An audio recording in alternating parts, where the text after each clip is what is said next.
Hi மக்களே, இன்னைக்கு ஆலி ஃபுட்ஸ்ல மதுரை ஸ்டைல்ல மண் சட்டி வச்சு மீன் குழம்பு செய்ய போறோம். வாங்க பார்க்கலாம். ஃப்ரெஷ்ஷா போய் கடையில வெலை மீனுன்னு சொல்லி இன்னைக்கு நான் மீனை வாங்கியிருக்கேன்.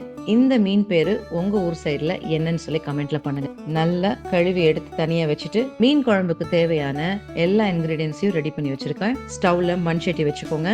நல்லெண்ணெய் தான் பெஸ்டானது. நல்லெண்ணெய் ஊத்திட்டு சின்ன வெங்காயம், நிறைய பூண்டு சேர்த்துட்டீங்கன்னா அந்த மீன் குழம்போடைய பவுல் ஸ்மெல்னு சொல்லுவோம் இல்லையா, அது இருக்காது. அதோட தக்காளியை போட்டு வதக்கி தனியா ஒரு பாத்திரத்துல ஆற எடுத்து வச்சுக்கோங்க. அதை மசாலாவையும் அரைச்சி வச்சுக்கோங்க.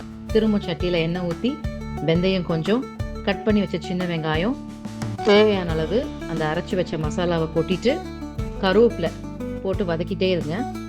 இதுக்கப்புறம் நம்ம ஆழி ஃபுட்ஸோடைய குழம்பு மசாலால ஒரு 3 ஸ்பூன் ஆட் பண்ணிக்கோங்க. உங்களுக்கு காரம் வேணும்னா ஒரு ஸ்பூன் நீங்கள் எக்ஸ்ட்ரா ஆட் பண்ணிக்கலாம், பட் இதுவே போதுமானது தான்.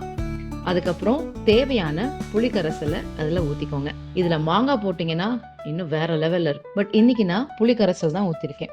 அதுக்கப்புறம் நம்ம கழுவி எடுத்து வச்ச மீனை இதில் ஆட் பண்ணிட்டு தேவையான அளவு உப்பு போட்டுக்கோங்க.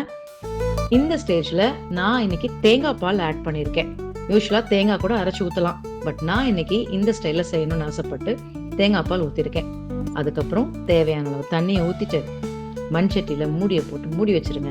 நீங்க தண்ணியா வேணும் குழம்பு அப்படின்னு நினைச்சீங்கன்னா இந்த கன்சிஸ்டன்சில எடுக்கலாம், பட் நான் யூஸ்வலா எப்பயுமே தகதகன்னு அந்த எண்ணெய் பிரிஞ்சு மேல ரெட் கலர்ல வந்து அப்படி போட்ட மீன் குழம்பு தான் எனக்கு பிடிக்கும்.